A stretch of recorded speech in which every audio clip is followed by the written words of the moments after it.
네, 반갑습니다. 떠먹이 준세포의 떠세 박세준 세무사입니다. 오늘 간주 공급 두 번째 시간이고, 오늘 간주 공급 좀 어려웠던 거 오늘 끝이 납니다. 세 강에 걸쳐서 간주 공급을 한 거죠. 다 이유가 있어요. 네, 잘 따라오셨으면 좋겠습니다. 자, 이제 저번 시간에는 면, 비, 판에 대해서 했어요. 그죠? 그 세 가지가 뭐였죠? 개인적, 그죠? 사업상 쓰는 거였죠? 그죠? 자가사업에 쓰는 거였습니다. 이번에는 개, 사, 패, 요 세 가지를 보고 간주 공급 정리하고 마무리할 거예요. 갑시다. 개인적 공급. 개인적 공급 말 그대로 개인적으로 공급한 거를 추징하겠다는 겁니다. 다 이유가 뭐였어요? 개사패 다 여기다 한번 복습해 볼까요? 매입세액 추징이었죠. 매입세액 추징이었습니다. 그쵸? 그래서 어쨌든 이 매입세액 추징의 결론은 같아요. 그런데 개인적 공급 왜 추징을 했느냐? 개인적으로 공급을 했기 때문에 추징을 하는 겁니다. 그쵸? 봅시다. 어떤 사유냐면 보통 이제 회사가 있죠. 회사가 자 이제 업무용으로 이제 쓰려고 매입세 공제 이런 뭐 컴퓨터를 매입세 공제 받았습니다. 이렇게 됐죠? 업무용에 쓰려고 세금계산서 받고 쓰려면 어떻게 돼요? 세금계산서 TI 텍스 인보이스라고 해요. 세금계산서는 자 TI 받았습니다. 그러면 이제 매입세 공제가 되겠죠? 받았겠죠? 그리고 또 이 매입세 공제 말고 사실 이 세금에서 받는 이유가 뭐냐면 우린 지금 부가세밖에 안 하지만 법인이냐 법인세 어차피 여러분 세법 공부하는 사람이 법인세 소득세 공부해야 되죠. 개인이라면 소득세에서 비용 처리가 됩니다. 요것도 큰 거예요. 세금세를 받으면 그 부가세만큼 매입세 공제가 되는 것이고, 그리고 법인이면 법인세, 개인이면 종합소득세, 정확히 말하면 사업소득이죠. 거기서 비용 처리를 해요. 이게 없으면 비용 처리를 할 수가 없습니다. 그래서 받는 거예요. 세금에서. 이유가 있겠죠. 그런데 회사에 쓰지 않고 개인적으로 이렇게 쓴 임직원 개인용으로 쓴 거예요. 개인용. 회사에 쓰는 거랑 전혀 무관하죠. 대표적인 게 뭐 이제 컴퓨터가 많죠. 컴퓨터를 회사로 받아서 세금에서 받고 하는데 개인적으로 쓴 거야. 그럼 사실 이건 매출에 창출하지 않잖아요. 그쵸? 그래서 추징을 하는 겁니다. 됐어요? 자, 됐죠? 상황은? 자, 그런데 이런 것들은 추징하지 않아요. 봅시다. 지우고. 보면 간종급을 아니래요. 첫 번째, 자 사업을 착용하는 작업복들 뭐 이제 회사마다 다르지만 회사마다 입는 옷들 있잖아요. 모자라든지 그쵸? 그런 것들 주긴 하는데 개인적으로 쓰는 거 맞아요. 하지만 그거까지 간종을 보면 너무하지 않느냐라는 것이고, 직장년에 직장문화 뭐 이제 체육 활동을 합니다. 뭐 워크숍을 갔어요. 그래서 샀어요. 그래서 개인적으로 줬어요. 사실 이것도 사업에 창출하는 거죠. 그죠? 복지가 늘어나야 개인 직원들의 이제 복지가 늘어나야 더 이제 창출이 되는 거잖아요. 회사에. 그죠? 이런 것도 이제 보면 안 되죠. 세 번째 요거 별표 치세요. 요게 따끈따끈한 요번 2021년에 들어온 개정 사항입니다. 이게 어떻게 바뀌었냐면 원래는 그냥 10만 원 초과되면 전체 금액이었어요. 근데 이렇게 바뀌었습니다. 봅시다. 각 항마다 천천히 설명해 볼게요. 1인당 연간 10만 원 한도예요. 봐봐요. 각 항마다입니다. 이자 앞에 제가 지금 이렇게 나왔죠. 가항 나항이 있어요. 마다 10만 원 초과씩 그 초과액 동그라미 치세요. 여러분 갖고 있는 책들 초과액을 재화의 공을 본다는 거예요. 원래는 이게 작년까지는 초과가 넘으면요 그 전체 금액에 대해서 다 간주 공급을 했어요. 예를 들어 15만 원짜리 15만 원. 그러면 작년 같은 경우에 15만 원 전체를 다 간주 공급했습니다. 그런데 이 개정이 돼서 얼마만 간주 공급하겠다는 거예요? 그렇죠. 5만 원만 하겠다는 거지. 뭐 10만 원 초과만 액만이니까 여기서 이제 5만 원만 하겠다는 겁니다. 이게 개정사항이고, 두 번째 각 항이 추가됐어요. 원래는 작년까지 이 두 가지가 합쳐져 있었습니다. 근데 올해부터 자 이제 경조사 뭐예요? 경사도 있고 조사도 있죠. 결혼식도 있고 이제 장례식장도 있잖아요. 그쵸? 그런 걸 한번 나누고, 그리고 또 하나 설날 추석 창립기회 생일 요런 걸 또 나눠서 각각 해주겠다는 겁니다. 됐어요? 그러니까 작년보다 조금 더 늘려준 거죠. 맞아요? 더 좋은 겁니다. 그래서 다시 한번 읽어볼게요. 각 항마다 지우고 다시 한번 봅시다. 이해되셨죠? 각 항마다 가항 나항이죠. 각 항마다 1인당이에요. 연간 이거 다 외워야 돼. 한 번에 각 항마다 1인당 연간 10만 원 요거를 다 딱딱 잘라서 다 외워야 됩니다. 10만 원 초과시 초과액을 재화의 공고로 본다는 거예요. 그래서 각 항이 경조사 관련해서 뭐 예를 들어서 20만 원짜리 뭘 줬다. 그럼 10만 원만 간주 공급한다는 거고요. 됐죠? 또 뭐 설날 추석 줬는데 뭐 20만 원짜리 줬어. 그것도 10만 원. 왜? 10만 원 초과액에 대해서만 한다는 얘기. 됐죠? 어쨌든 요거 개정사항이니까 요거 별표 치세요. 그죠? 어느 시험에서든 잘 나올 겁니다. 자, 다음 갑시다. 개사패 중에서 이제 개인적 끝났고요. 사업상 증여 봅시다. 사업상 증여는 요게요. 자, 업무용에 쓰려고 샀어요. 이걸 컴퓨터 샀어. 그런데 이걸 업무용에 안 쓰고 접대로 뿌린 겁니다. 불특정 다수는 증여. 요걸 접대로 가죠. 접대면 뒤에 가서 공부하겠지만 여러분 저번 시간에 비영업용 소형 승용차 기억나요? 그죠? 비영업용 소형 승용차는 세금 계산서를 받더라도 매입세 공제가 됐어야 안 됐어요? 자, 복습 제대로 해야죠. 자, 급품 보세요. 그죠? 제가 급품 일부러 하나하나 여러분 다 자극되고 더 동기부여 되게 하려고 하나하나 바꿔가면서 제가 마음에 드는 급품들을 다 바꾸고 있습니다. 그쵸? 네, 열심히 해야 돼요. 자, 그러면 복습해, 말이 빠졌네. 자, 복습해 봅시다. 저번 비영업용 소형 승용차와 관련된 거 세금에서 받았어요. 그 매입세 공제해줘요, 안 해줘요? 안 해줘요. 왜? 그쵸. 사적으로 쓸 가능성이 크다고 했잖아요. 그쵸. 마찬가지입니다. 접대도 세금에서 받더라도 접대로 썼어? 그럼 너 매입세 공제 안 해줘. 이거 예습입니다. 이것도 뒤에 가서 공부할 거예요. 근데 모르잖아. 접대에 쓰려면 매입세 공제 받았으면 안 됐어. 원래는 처음에. 그런데 받은 거예요. 받고서 접대 쓴 거예요. 그럼 추징해야겠죠? 그래서 이것도 마찬가지로 추징입니다. 사업상 증여. 맞죠? 됐습니다. 그런데 요 오른쪽에 있는 것들은 이게 불특정 다수한테 증여한 거지만 이건 사실 간중으로 보긴 좀 그렇다라는 겁니다. 봅시다. 첫 번째, 광고 선전이 불특정에 무상으로 제공했어. 광고 목적은 광고를 함으로써 매출의 창출에 기여하죠. 그죠? 그러니까 매출 세액이 늘어나면 이중 과세 문제가 있기 때문에 매입세 공제 해준 게 맞습니다. 들려야 돼요, 여러분, 이런 거. 그래서 두 번째, 사업을 위해 대가 없이 견본품 제공한 간 것도 이거를 불특정 다수한테 준 건 맞지만 이거 접대는 아니잖아요. 그죠? 세 번째, 부수 제한, 주된 거래 제 공급에 포함한, 예를 들어서 여러분 이제 뭐 결혼해 보시고 아시겠지만 결혼하면 혼수를 합니다. 한 번에 하죠. 그럼 한 번에 하면 막 상품을 꽂아서 줘요. 맞아요? 그럼 부수 제한. 그런 것까지도 사실 그건 사실 좀 너무하지 않느냐라는 거예요. 그죠? 네 번째, 특별 재난 무상으로 옛날에 작년이죠? 코로나 재작년인가 벌써 그게 코로나 좀 오래 가고 있는데 어쨌든 대구가 특별 재난 지역이었죠. 그래서 막 마스크를 기부했어요. 그죠? 그럼 그것도 사실은 사업에 쓴 게 아니기 때문에 만약 이런 문구가 없다면 간충공급으로 때려야 됩니다. 그런데 특별 재난 지역 무상 공급 물품 이런 것도 봐주겠다는 거예요. 해줘야죠, 이런 거. 그리고 5번 별표치인데 지금은 설명 못 드려요. 이거는 뒤에 가서 자가정립 제가 씹어 드릴 겁니다. 자, 자가정립 마일리지 등으로는 전부 결제받고 공급한, 요거는 뒤에 가서 일단 체크만 해놓으세요. 무슨 말인지 지금 하나도 몰라. 자가정립 마일리지 뭐예요? 예를 들어서 여러분이 베스킨라빈스를 갔어. 그럼 SPC 그 해피포인트 적립해주죠. 그게 자가정립 마일리지예요. 그죠? 그걸 뭐 하면은 하는 건, 요거는 따로 떼서 보는 게 아니고 연결해서 뒤에 가서 자가적립이랑 외부적립 마일리지 해서 저 이제 부가세랑 회계랑 제가 비교해 드릴 거예요. 그래서 그거를 잘 이해하시면 요거는 껌입니다. 연결할 거예요. 됐죠? 오케이. 그래서 요런 것들은 간중으로 보지 않는다라는 거예요. 마지막 갑시다. 개사 폐접해 폐업시입니다. 폐업시에 남아있는 재화예요. 잔존 재화죠. 봅시다. 이거 들어가기 전에 제가 질문 한번 해볼게요. 대답 나오는지 봅시다. 자, 프린터 회사에 이렇게 프린터를 파는 회사에, 자, 근데 이 프린터를 팔려고 이제 막 프린터를 다 사왔어요. 이게 유통하는 회사에 프린터 유통회사 뭐 예를 들어서 뭐 캐논 거 샀어요. 캐논 거 사와서 이제 팔려고 해. 그럼 그걸 파면 매매는 실질적 공급이죠. 그죠? 자, 그럼 이렇게, 그럼 요거 X 치기 전에, 자, 매매를 하기 위해서 사왔어요. 프린터를 요렇게 세금에서 받고 매입세 공제 잘한 거야, 못한 거야? 네? 잘한 거죠. 그쵸? 이거 딱 정형적인 거래잖아요. 내가 팔기 위해서 매입세 공제를 받았어. 세금인사를 받고. 잘한 거죠. 그죠? 오케이. 왜? 매매하면 뭐가 문제겠어? 복습 한번 해볼까요? 라스트입니다. 매매하면 매출세액은 뭐가 돼요? 매출세액은 얻다가 10% 때립니까? 응? 제가 맨날 이거 강조하는 건데. 그쵸? 누적 부가가치에다가잖아요. 누적 부가가치에 10%를 곱하죠.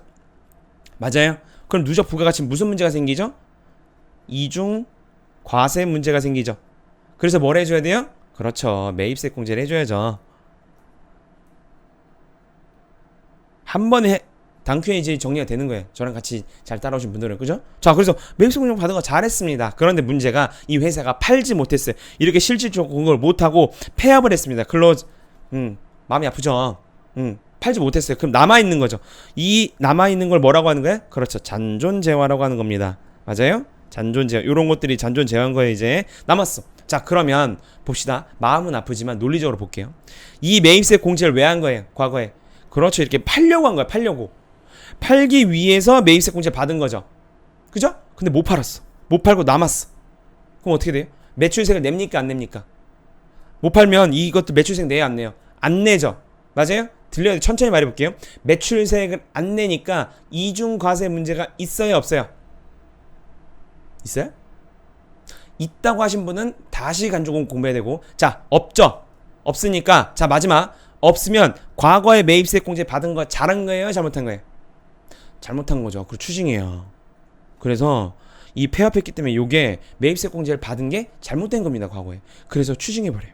됐어요? 그래서 진짜 폐업 시 폐업하면요 부가세가 많이 나옵니다. 진짜 어쩔 수 없어요. 이제 개별 소비세 이제 내는 이제 업종들은 개별 소비세 토해내야 돼 막. 어쨌든 폐업하면은 부가세는 개소세를 토해내야 됩니다. 그래서 이게 아이러니한 게 아니에요. 논리적인 겁니다. 아주 그죠? 어쩔 수 없어요. 그래서 이거 진짜 폐업 시 부가세 신고하면요. 폐업 언제 했죠? 폐업은 언제 부가세 신고해야 돼? 폐업한 날이 속하는 달에 다음 달 25일까지 해야 되죠. 기억나요? 그래서 그때 내야 됩니다. 이렇게. 없어요. 이건 뭐 방법이 없습니다. 그래서 이거는 조금 뭐 억울하다기보다는 좀 마음이 아프지만 맞는 겁니다. 자, 그래서 예외 볼게요. 예외. 이건 또 간접적으로 안 붙는. 요건요. 실제 폐업이 아니에요. 실제 폐업 사유가 아닙니다. 봅시다. 폐업이 안 했어요. 첫 번째. 사업의 종류 변경만 했어요. 진짜 실제 폐업한 게 아니죠. 두 번째. 둘 이상 경업하는 사업자가 일부 사업 폐지했어요. 일부 사업은 폐지면 일부는 하는 거잖아요. 진짜 폐지가 아니죠. 세 번째, 개인사업자 두 명이 공동사업을 전환했어요. 공동사업 전환해도 그건 그대로 갑니다. 개인사업자가. 뭐만 하면 돼요? 사업자 등록증만 변경하면 돼요. 됐죠? 네 번째, 직매장 폐지했고 다른 사업장으로 이전. 직매장도 별도의 사업장으로 본다고 그랬죠. 하지만 직매장을 폐지한다고 해서 본 사업장을 폐지 안 했으면 그걸로 이전하면 되는 거잖아요. 실제 폐업이 아닌 거죠. 제가 실제 폐업이 아니라고 위에 써놨잖아요. 그죠? 마지막, 폐업이 현재 수입 신고되지 않은 미도착. 여러분 회계 공부하신 분들은 미도착 제약은 뭐야? 미착품이죠. 그쵸? 막 도착지 인도 조건, 선적지 인도 조건 기억나요? 그죠? 거기서 도착지 인도 조건이라고 보면 돼. 왜? 수입은 수입 신고한 날이에요. 부가세는. 그래서 아직 이렇게 보면은 이렇게 바다에 우리나라 이게 떠 있는 게 미착품이죠. 그죠? 그래서 만약에 도착지 인도 조건이라 보면 회계예요 지금. 도착지 인도 조건. 여러분 재고자산에서 다 했잖아. 기말 재고자산에 포함할지 말지. 그죠? 회계가 선행학습입니다. 회계 먼저 하셔야 돼요. 자, 도착지 인도 조건이 이 미착품 이거 우리 거에 아니에요. 재화에 들어가야 안 들어가요? 기말 재고 상품에 안 들어가죠. 마찬가지예요. 이것도 폐업이 현재 수입 신고가 안 됐어. 수입 신고가 안 됐으면 아직 우리나라로 들어온 게 아니니까 그 미도착한 대원 당연히 우리 제품이 아니 재화가 아니죠. 잔존 재화가 아예 아닙니다. 이건 아니 잔존 재화가 아니라는 얘기예요. 당연한 상식적인 얘기하는 겁니다. 재화가 아니라는 겁니다. 됐죠? 오케이. 자, 그래서 개사 폐까지 마무리를 했어요. 자, 그럼 정리를 한번 해봅시다. 자, 실질적으로 공급 아니죠. 오늘 다 공급해보니까 어때요? 이제까지 해보니까 진짜 공급이 아니고 뭐예요? 공급을 간주하는 거야. 간주만 하는 거지. 뭘? 의제. 이거 썼네. 의제죠? 뭘? 매입세 추징이에요. 그죠? 뭐만 빼고 판매 목적 타사업장 반출만 빼고 그죠? 판이라고 하면 쓸게. 판매 목적 타사업장 반출은 이유가 있었죠? 그죠? 그래서 그건 제가 저번 시간에 올려놓은 거 보시면 되는 거고. 자, 그래서 대가성이 없는 거예요. 매입세공 취소해서 과거의 매입세 공제를 추징하는 게 바로 간주공급이었습니다. 됐어요? 자, 그러면 이제 끝났고요. 이 매입세 공제를 받았다는 거를 여러분 이제 어떤 시험을 준비할지 모르겠지만 보통 이제 뭐 회계사, 세무사 이제 뭐 간평사 이거 부가세 들어가나? 간평사 들어가죠? 이제 관세사 들어가나요? 관세사 들어가죠 당연히. 그리고 세무공무원들 그래서 등등등 제가 말씀 안 드린 뭐 그건 제가 잘 모르기 때문에 말씀 안 드리는 거예요. 어쨌든 그 수험생들 이 말문제로 나올 때 매입세 공제 취소잖아요. 그럼 매입세 공제를 받았다 과거에 라고 어떻게 표현되냐면요. 말문제 자기 생산 취득 제하라고 해요. 요걸 요렇게 표현합니다. 됐어요? 자기 생산 취득한 재화를 뭐 했다. 요 말 자체가 뭐예요? 과거에 매입세 공제를 받았어 라는 말입니다. 됐어요? 오케이. 이해 가실 거고. 자, 그래서 첫 번째 요게 어떻게 요렇게 표현된 그 대상이 뭐냐면 첫 번째 매입세 공제된 거예요. 됐어요? 그죠? 우리 지금 과거에 매입세 공제 받은 걸 말하는 거고. 두 번째 사업의 포괄 양도로 취득한 재화로서 사업 양도자가 매입세 공제 받은 거. 자, 봐봐요. 자, 이제 다음 시간에 이제 사업 포괄 양도를 좀 공부를 할 건데 사업의 포괄 양도는 뭐냐면요. 예를 들어서 뭐 대표적인 게 음식점 카페인데 음식을 넘겨요. 넘긴 사람이 이제 전체 다 넘기죠. 뭘 받고 하지? 이 상식인데 이거 권리금 받잖아요. 권리금 들어봤죠? 그죠? 전체 넘긴 그게 사업 포괄 양도예요. 그게 됐어요? 그러면 사업 포괄 양도면 자 예를 들어서 A라는 카페가 있어요. A라는 카페를 A라는 사람이 B한테 넘겼어요. 전체 이게 사업 포괄 양도예요. 근데 이 A에서 자기가 운영하는 이 A 사업자가 매입세 공제를 받았어요. 예를 들어서 막 카페를 넘겼는데 카페 뭐 의자든 비품이든 컴퓨터든 뭐런 기계든 그런 인테리어 그런 걸 매입세 공제 받았어요. 그리고 B한테 전체 넘겼습니다. B는 그대로 쓰는 거죠. 그죠? 사업 포괄 양도라고 해요. 그게. 그런데 그 사업 양도자가 과거에 매입세 공제 받은 거를 B가 받았다고 본다는 얘기입니다. 이 얘기가. 됐어요? 사업 포괄 양도를 취득한 제하로서 사업 양도자가 매입세 공제 받은 것도 그것도 과거에 매입세 공제 받은 거란 얘기예요. 이 표현 왼쪽 표현에 들어간다는 얘기입니다. 됐어요? 그럼 마지막 세 번째. 이 세 번째가 좀 어려운데 뭐 어려운 건 아니에요. 자, 세 번째 영세율인데 수출에 해당하여 영세율을 적용받는 것인데 그 과란이 뭐냐면 내국신용장, 수탁가공무역, 한국국제현율당 등이라고 돼 있어요. 이게 뭐냐면 영세율 가서 공부할게요. 여러분 어려워요 조금. 그 영세율 보고 다시 요걸 듣길 원합니다. 저는 아시겠죠?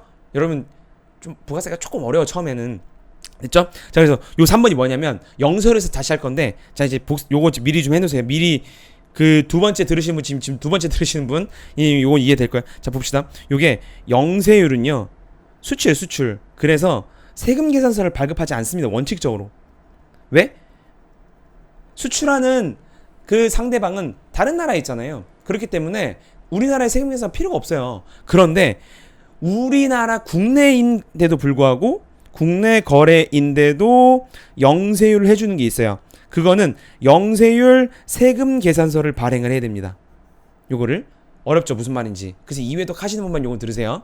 자 그래서 요 국내 거래인데 영세율 세금서가 요거야. 내국신용장이나 수탁가공무역, 한국국제협력당. 그럼 요거는 영세율 세금서를 발행하기 때문에 발급받아요. 국내 거래. 원래 원칙은 영세율을 수출해야 하는 거지만 국내 거래에도 영세율 적용해 주는 게 있어요. 아시겠죠? 영세율 그래서 뒤에 가서 공부한다고 하는 건 이거 좀 어려우니까 뭐 영세율 공부하신 분들 쉽습니다. 자 그래서 그 국내 거래에서 영세율 세금에서 받은 것도 매입세 공제를 보겠다는 거예요. 됐죠? 사실 이게 논리적으로는 영세율은 부가세가 없어요. 그런데 수출에 영세율 적용받아서 그 말 예를 들어서 그 영세율 세금에서 받은 거는 그것도 매입세 공제로 보겠다고 그냥 간주하는 겁니다. 요게 이제 한 3, 4년 전에 들어왔어요. 됐죠?